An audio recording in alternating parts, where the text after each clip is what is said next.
الحمد لله رب العالمين والعاقبة للمتقين والصلاة والسلام على سيد الأنبياء والمرسلين وعلى آله وأصحابه أجمعين أما بعد فقد قال الله تعالى في القرآن المجيد يقلب الله الليل والنهار إن في ذلك لعبرة لأولي الأبصار۔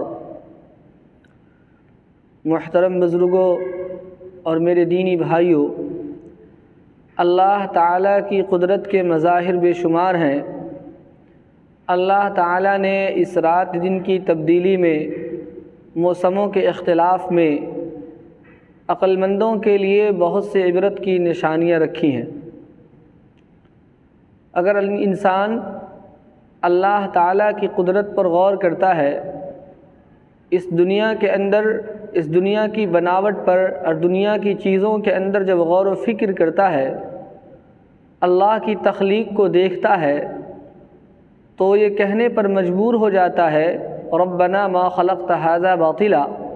کہ اللہ آپ نے اسے بیکار نہیں بنایا ہے۔ اللہ تعالیٰ نے اس دنیا کی کسی چیز کو بیکار نہیں بنائی۔ نہیں ہے چیز نکمی کوئی زمانے میں، نہیں ہے چیز نکمی کوئی زمانے میں، کوئی برا نہیں قدرت کے کارخانے میں۔ تو اس دنیا کے اندر جتنی بھی چیزیں ہیں وہ تمام کی تمام اللہ تعالیٰ نے ہم سب کے فائدے کے لیے بنایا ہے۔ ایک عالم نے جب یہ تقریر کی، کہیں یہ بیان کیا کہ اللہ نے قرآن کریم میں فرمایا هو الذی خلق لکم ما فی الارض جمیعا، اللہ نے جتنی بھی چیزیں اس زمین کے اندر بنائی ہے وہ سب انسانوں کے فائدے کے لیے۔ تو کسی صاحب نے اس پر اعتراض کیا اور انہوں نے کہا کہ اللہ نے جب انسانوں کے فائدے کے لیے ساری چیزیں بنائی ہیں تو آپ یہ بتلائیے کہ لیٹرین کے اندر جو کیڑا ہوتا ہے اس کیڑے کا کیا فائدہ ہے؟ اس عالم صاحب نے جواب دیا کہ اس کا کیا فائدہ ہے یہ مجھے معلوم نہیں، اور ہر چیز کے فائدے کا معلوم ہونا ضروری نہیں، لیکن اللہ کا فرمان ہے کہ ہم نے انسانوں کے فائدے کے لیے سب چیزیں بنائی ہے، تو ہمارا اس پر ایمان ہے کہ وہ ہمارے فائدے کی چیز ہے۔ بات ختم ہو گئی، ایک زمانہ گزر گیا، وہ جو اعتراض کرنے والے تھے ان کی آنکھ کی بینائی کمزور ہو گئی، آنکھ کی روشنی کم ہو گئی۔ اس نے علاج کرایا، بہت سے جگہوں پہ دکھلایا، لیکن فائدہ نہیں ہوا۔ کسی نے ایک حکیم صاحب کے بارے میں بتلایا کہ وہاں آنکھوں کا بہترین علاج ہوتا ہے۔ یہ صاحب وہاں پہنچ گئے اور حکیم صاحب سے دوا طلب کی۔ انہوں نے دوا بھی دی ہوگی اور خاص طور سے ایک سرما دیا جو آنکھ میں استعمال کرنے کے لیے تھا۔ جب اس نے اس سرمے کا استعمال کیا تو اس کی آنکھ کی بینائی لوٹ آئی۔ اب یہ بڑا تعجب کیا، اس کو بڑی حیرت ہوئی کہ صاحب اتنا علاج کرایا کچھ فائدہ نہیں، اور ایک حکیم صاحب کی سرمے سے مجھے صحت یابی ہو گئی، میری آنکھ کی روشنی لوٹ آئی، آخر اس سرمے کے اندر کیا راز ہے؟ وہ گیا اور حکیم صاحب سے اس نے کہا کہ آپ نے جو سرمہ تیار کیا ہے اس میں کون کون سی چیز دے کر تیار کیا ہے، ذرا اس کی لسٹ مجھے دکھلائی۔ اب حکیم صاحب نے کہا کہ صاحب آپ کو صحت یاب ہونا تھا، آپ کو وہ چیز مل گئی، اب اس سے آپ کو کیا مطلب کہ ہم نے کس چیز سے بنایا؟ اس نے اصرار کیا تو اس حکیم، اس ڈاکٹر نے اس نسخے کو، اس سرمے کو جو تیار کیا تھا اس کی ایک لسٹ تیار کر دی کہ میں نے کون کون سی چیز کی آمیزش اور کون کون سی چیز کی ملاوٹ سے اس سرمے کو تیار کیا۔ عجیب اتفاق کی بات ہے کہ جب انہوں نے اس لسٹ کو دیکھا تو اس لسٹ کے اندر اس کیڑے کا بھی نام تھا جس کیڑے پر اس کو اعتراض تھا کہ اس کا کیا فائدہ ہے۔ بہت حیران ہوا اور وہ یہ کہنے پر مجبور ہوا ربنا ما خلقت ھذا باطلا، کہ اللہ آپ نے دنیا کے اندر کوئی بھی چیز بیکار نہیں بنائی۔ تو میرے بھائیوں، اللہ تعالیٰ کی قدرت کی نشانیاں بکھرے ہوئے ہیں۔ ہم اللہ کی جس قدرت کے اندر بھی غور و فکر کریں گے ہمیں اللہ کی قدرت کا اندازہ ہوگا اور اللہ کی بڑائی کا ہم اقرار کرنے پر مجبور ہو جائیں گے۔ یہ جو موسم ہے، موسم کی تبدیلی ہے، کبھی گرمی کا آنا، کبھی سردی کا آنا، کبھی برسات کا آنا، کبھی موسم خزاں کا آنا، جب یہ موسم میں تبدیلی آتی ہے، جب سردی تیز ہو جاتی ہے، جب گرمی تیز ہو جاتی ہے، تو ہماری حالت یہ ہے کہ ہم موسموں کی شکایت کرتے ہیں، موسموں کو برا بھلا کہتے ہیں۔ ابھی سردی تیز ہے تو ہم یہ کہتے پھرتے ہیں کہ سردی بہت تیز ہے، ٹھنڈی بہت تیز ہے، اور بہت سے لوگ برا بھلا بھی کہہ دیتے ہیں کہ کیوں آ گئی سردی، کیوں آ گئی ٹھنڈی، اور اس کو برا بھلا بھی کہتے ہیں۔ اللہ تبارک و تعالیٰ نے حدیث قدسی میں فرمایا لا تسبوا الزمان انما انا الدہر، اے لوگوں زمانے کو برا بھلا نہ کہو، زمانہ تو میں خود ہوں، اللہ ہی زمانے کو الٹ پھیر کرنے والا ہے۔ جب آپ زمانے کو برا بھلا کہیں گے تو اس کا مطلب ہے کہ آپ اللہ کو برا بھلا کہہ رہے ہیں، چونکہ زمانے کو الٹ پھیر اللہ کرتا ہے۔ تو ہمیں یہ دیکھنا چاہیے، ہمیں یہ نہیں دیکھنا چاہیے کہ سردی کیوں آئی اور گرمی کیوں آئی اور اس سے ہمیں کیا پریشانی ہو رہی ہے، اس کے بجائے ہمیں یہ دیکھنا چاہیے کہ اللہ تعالیٰ کی اس نعمت سے ہم کیسے فائدہ اٹھائیں،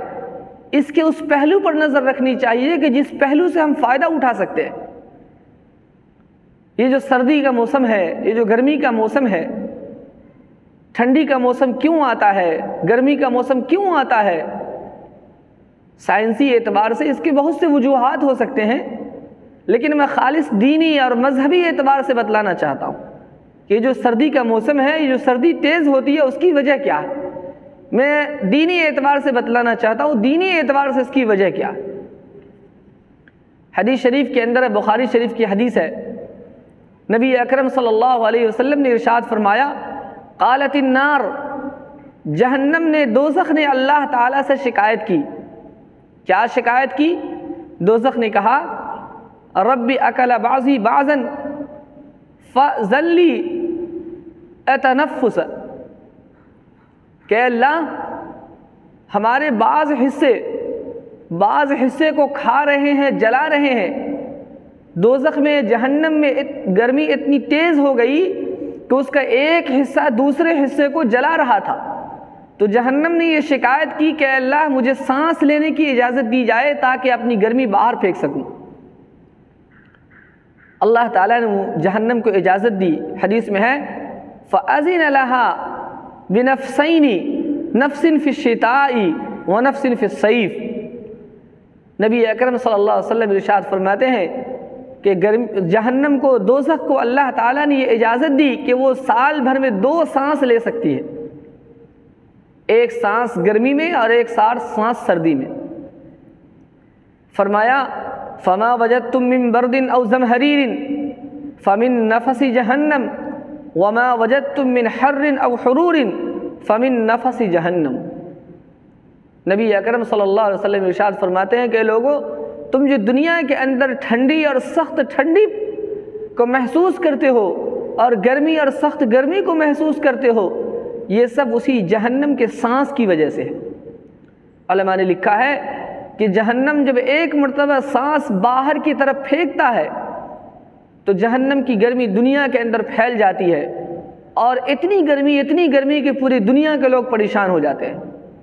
اور جب وہی جہنم سانس اندر کی طرف کھینچتا ہے تو دنیا کی گرمی کو جہنم اپنے اندر کھینچ لیتا ہے، دنیا کے اندر ٹھنڈی آ جاتی ہے۔ تو گرمی اور ٹھنڈی کا تعلق براہ راست جہنم سے ہے۔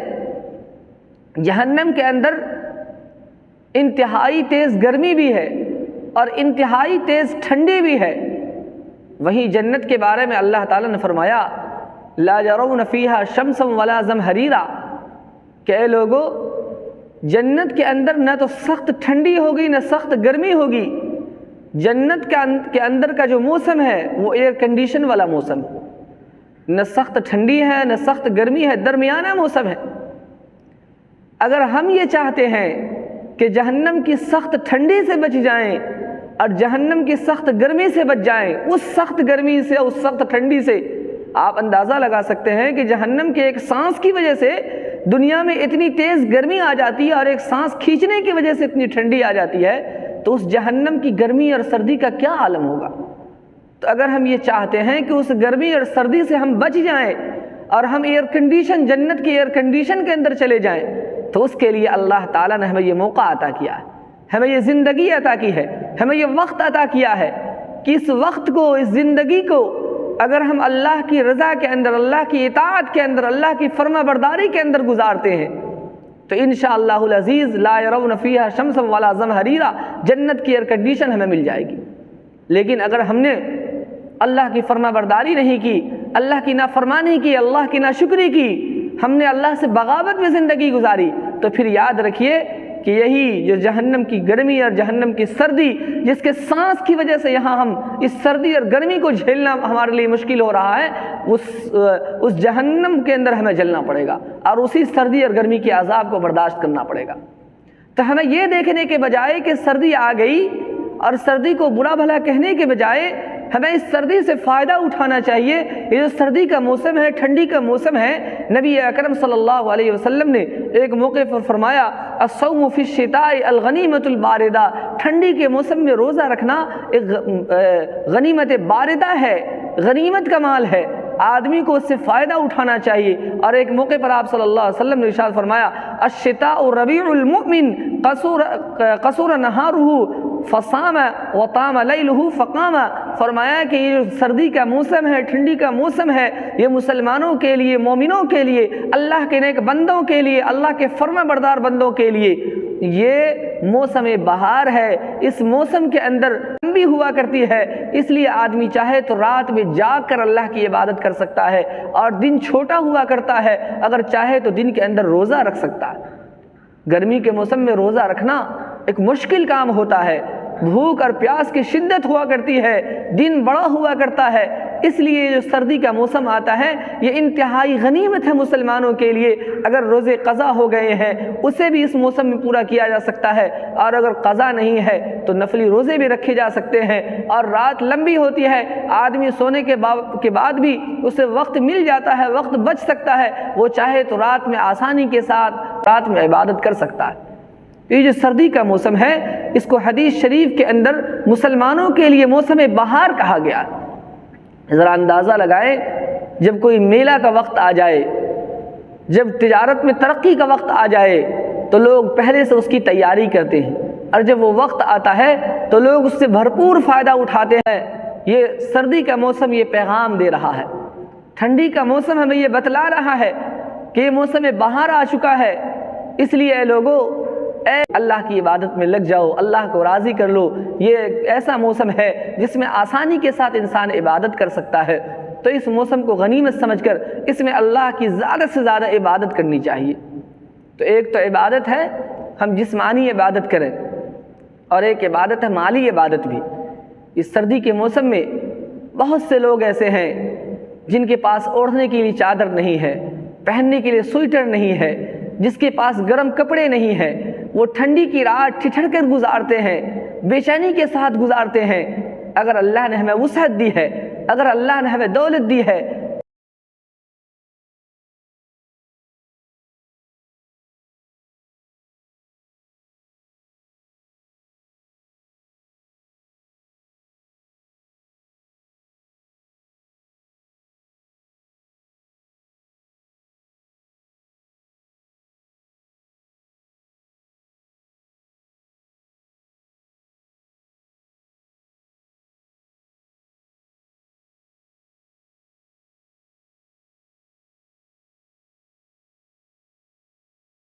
تو ہم اس سردی سے بچنے کے لیے، سردی سے حفاظت کے لیے خود بھی گرم کپڑے پہنیں، اور اس سے حفاظت کی جو چیزیں ہیں، جو اسباب ہیں اسے اختیار کریں، اور اپنے غریب بھائیوں کو، غریب رشتہ داروں کو، غریب پڑوسیوں کو، چاہے وہ پڑوسی ہندو ہو یا مسلمان ہو، ہر ایک کو سردی سے بچانے کی کوشش کریں۔ اللہ تبارک و تعالی ہم سب کو کہنے سننے سے زیادہ عمل کی توفیق عطا فرمائے۔ وآخر دعوانا ان الحمد للہ رب العالمین۔